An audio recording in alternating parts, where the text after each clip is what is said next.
তারা একটি প্রতিষ্ঠিত ঘটানোর চেষ্টা করেছিল।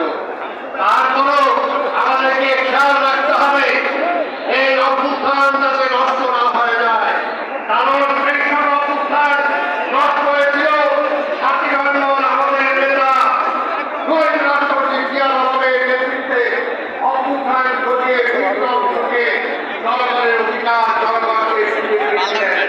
তাই আজকে আমাদের নেতা দেশনায়ক তারেক রহমানের নেতৃত্বে অবশ্যই যে পর্যন্ত ভোটের অধিকার আমরা ফিরে না পাবো সেই পর্যন্ত আমাদেরকে রাজপথে থাকতে হবে, সংগ্রাম করতে হবে। আরেকটা কথা না বললেই না, কথা বলার দরকার নেই। কেউ কি বলে ভুয়া